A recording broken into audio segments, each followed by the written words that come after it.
गोजोन फुंबिलिनि अननाय सिबिनाय खुलुमनायखौ बयबो रायजो राजानिसिम बावहरबाय रायजोफोर।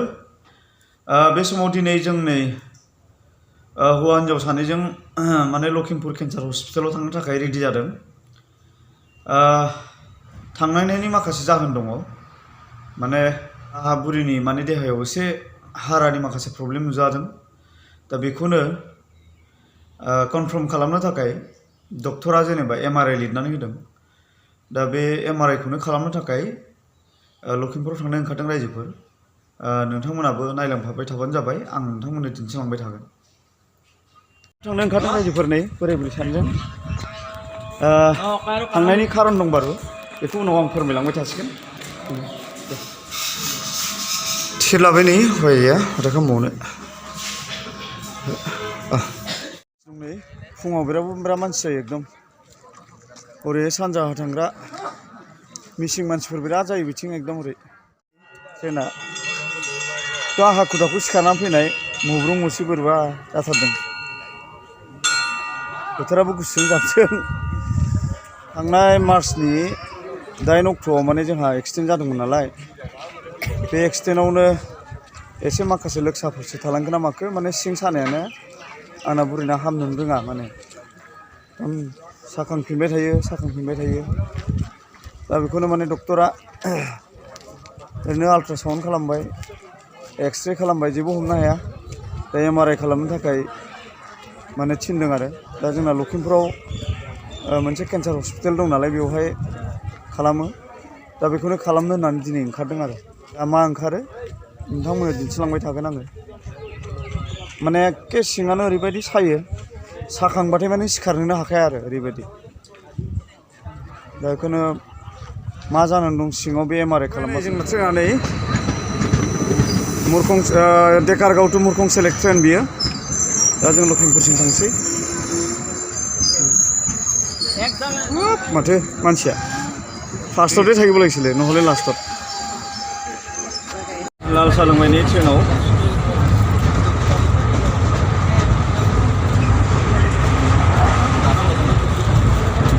फुं नालाय आरो MRI खालामनाय माने ओंखामबो मोनजाबोआ, ओंखायनो लाल साहाखौनो लोंसाबबाय आं।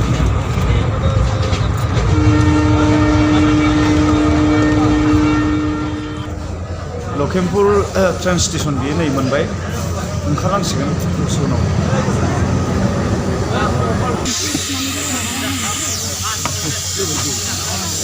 ओंखारलायबाय नै लखिमपुर मोनफैबाय जोङो दा। बे ओरै मुरखं सेलेक्ट थांसिगोन बे ओरैजाय। जों लखिमपुर मोनबाय नै, बिराद मानसि ओंखारखायो एकदम।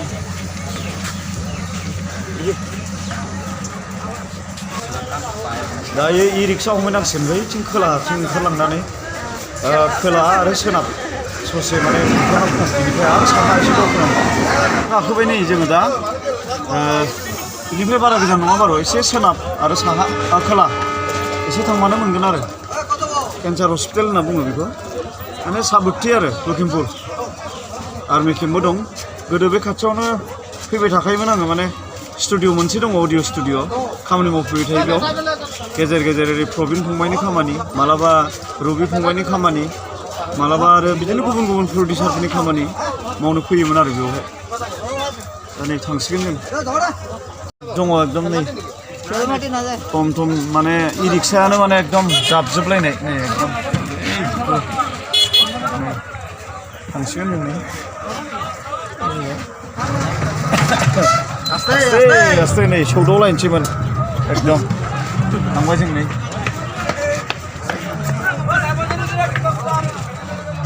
रिक्सायानो रिक्सा एकदम एभेलेबल।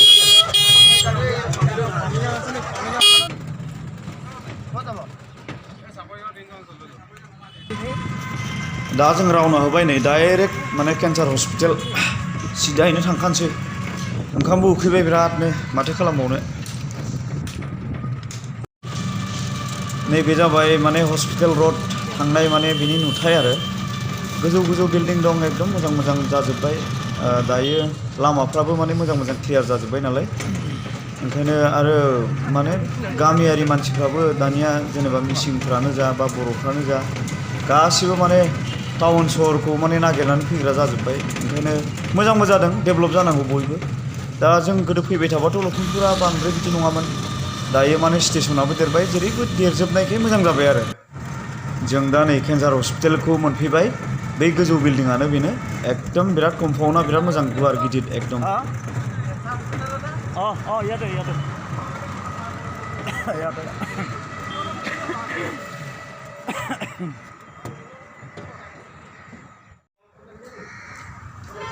दा नै सिङाव जोङो हाबलांनोसै फार्स्टआवनो नैबेहाय एन्ट्रि दङ सिकिउरिटि दङ बे सिकिउरिटिनाव एन्ट्रि खालामग्रोनांगौ एन्ट्रि खालामखांनायनि उनावसो ओरै फारि फारि माखासे फर्मेलिटिया जालांबाय थागोन आरो थेंक इउ रायजोफोरजों दा नै ओंखारबाय माने जाबाय जोंना खामानिया एमआरआइनि खामानिया गासै 33 मिनिट लादों आरो मेसिन सिङाव दायो माबायदि मोनखो जेनेबा एसे फोरमायदो मेसिन सिङाव जोंनाखौ माबा माबि गाबलाबायोनो माथो गाबनायालाय खिन्थु दा थेवबो माने जाफुंबाय आरो जों फैनाया खिन्थु बिराद टाइम लाबाय जोङो सफैदोंमोन 10 खावसेयाव दायोथ' नै 4 बाजिबाय माने बिराद गोबाव नेनांबाय आरो उपाय गैया दाबो खामानिया जाबाय माथो खालामबावनो दा 6 खावसेयाव जोंहा ट्रेन दङ मा होनो बेखौ डेकारगाव एक्सप्रेस बेजों थांबा जों 9 बाजियावनो मोनहैसिगोन आरो मोनानि दा जिखियानो जादोला रायजोफोर फैनायनि थांखिया जाफुंबाय आरो नोंथांमोना बायसान्स माब्लाबाफोर एमआरआइ खालामनो गोनां जायोब्ला मा होनना बुङो बे लखिमपुराव फैनो हागोन जोंनि सानजानिफ्रा जेनेबा आपार आसामनि बिथोराव सरकारि बेयाव गंसे दङ खोब मोजां सार्भिसा एकदम बिराद मोजां माने जेबो प्रब्लेम मोनाखै आरो मानसिफोरनि बेबहार पाति आरो हस्पिटाला बिराद साफा ओरैबायदि साफा माने आंहा आफसुसा बेल' आरो माने भिडिअ बानायजोबनो लुगैदोंमोन गासिबो सिङावबो नाथाय एलाउ गैया बेयाव हाबजेननाय लोगो लोगो सिकिउरिटियानो बुंखाबाय माने बेवहाय माने भिडिअ बानायहोनायनि एलाउ गैया होननानै ओंखायनो गाज्रि मोननाङा भिडिअखौ बानायनाङा होनना बुंनायखाय आं बानायाखिसै दा एक्सपिरियेन्सा जोंना मोजां आरो जायगाया मोजां बिराद साफा एकदम माने सरकारिब्लाबो बिराद साफा दा बेखायनो दा साराउन्डिंआ नैबेनो आरो बेनो साराउन्डिंआ नै बिदि एकदम सेराव एकदम बिबार मानानै दोनदों नै एकदम सारि सारि गायनानै गोबां बैबो हस्पिटालानो गोबां हस्पिटाल दं बेवहाय साबुथि होननानै बुङो बेखौ लखिमपुरनि दायो नोंथांमोननो माने सिंनि जिथु इन्सट्रुमेन्टफोर बेखौ दिन्थिनो लुगैदोंमोन नाथाय दा माथो खालामनो एलाउआनो गैयाब्ला दा बेसेखिनिखौनो नोंथांमोननो दिन्थिनाय जाबाय आरो दा जोङो ट्रेनखौ नेहैनोसै एकदम माने जौथाया बिराद गोजौ first second third fourth fifth floor दङ बेवहाय बै नै आसाम केन्सार केयार फाउन्डेसन बेयाव आरो मिथिया ना नै बेवहाय लखिमपुर केन्सार सेन्टार होननानै लिरदों आरो बेखौ बिराद मोजाङै साफा एकदम जायगाया बिराद साफा ओरैबो इमारजेन्सि दङ ओरैबो नै ओरैहाय नै कार गारि पार्किं खालामग्राबो बिराद दं मोजां जायगा एकदम जों दा ओंखारलांसै आरो नै ओंखारलांसै र' थांगोन नामा सलायबाय नै हस्पिटालखौ नागारबाय जोङो बर्थमान बोथोराबो बिराद गुसु दिनै अयथासार गुसु एकदम माने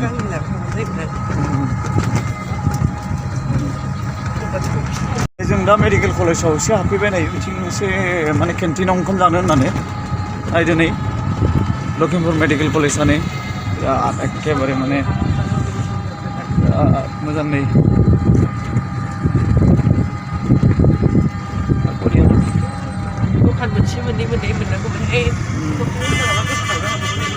Kopinya ट्रेनाव मोनगोन ट्रेननिखौ नाङा मोनो बोराय बोराय आरो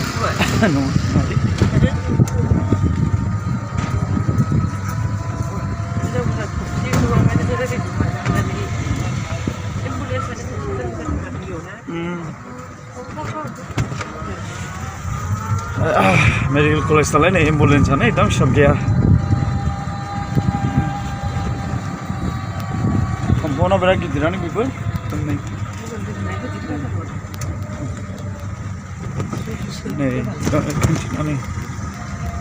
ও ইয়াতে ন বঢ়িয়া ঠিক আছে বল তুমি ৰ'বনে নে কি আমি মানে হেৰি কি ষ্টেচন যায় কেইটা বজাত কেইজন আছে দুটাহে আৰু যদি গুচি যায় যোৱা একো নাই নহয় জানো लखिमपुर मेडिकेल कलेजनि केन्टिन बियो नै बेयाव गासिबो जायो दा मानसि गैया बारा एकदम बेलासिबायना ओंखाम जानाय सम गैला माथो खालामबावनो निरामिसखौनो जानानै थांसै ब्रयलार सोनो ब्रयलारखौ जाथ'ला बे बोराय बुरै सानैजों लखिमपुर स्टेसनाव ट्रेन नेबाय नै उफाय गैया बिराद गुसु ना टफिया नै गांसे आं गांसे बायनांबाय उफाय गैया एकदम 300 रांनि टफि आंनिजों औ बेना नै गाहायाव बेना हाइनेक दंखायो आरो जेनेबा टफिनि आंना सिंगोल माने बिनिसोमोन आरो बे सिंगोलमोन बेहा बांसिन गोजांग्राखाय बेहा हमबाय आरो दा नै एकदम मोजां मोनबाय बारु दा औ दा ट्रेना माला फैयो ट्रेनखौ नेनानै 6:15 ना मा ओरैनो टाइमा खिन्थु 6:30 जायो 7बो जायो मालाबा दा उफायथ' गैला नेनांसिगोन सुपार मोनो मोननायालाय खिन्थु सुपारब्लाबो एखेयानो जाहैबाय आरो बे सुपारब्लाबो बिदिनो बे 8 मोनहैयो दा बेबो ओरैनो जेनेबा 8 खावसे मालाबा खोब लेट जायोबा 9 दाथ' जेबो खामानि गैखालाना थांनानै जेनेबा ग्रोब मा होनो जानायखौ संबाय जाबाय आरो बिनिफ्राय माथो थाबावनो दसेनो बेसेबांबा गोलाव जाना दं दहाय फ्राय दाननो नागिरफैबाय थाबाय आङो गैथ'वामोन जेबो नंला माथो खालामबावनो फैबाय जोङो दा न' मोनहैसिगोन आरो रायजोफोर दा दिनैनि भिडिअखौ जों बेयावनो फोजोबबाय गोजांनायाबो बिराद गोजांबाय गुसु दा ट्रेनखौबो मोनबाय माने न' मोनहैसिगोन होननानै जोंहा माने फुरा रोखा जाबाय आरो ओंखायनो रायजोफोरखौबो बेखिनियावनो बाय होबाय दिनैनि भिडिअखौ बेयावनो लाखिनाय जाबाय गोजोन्थों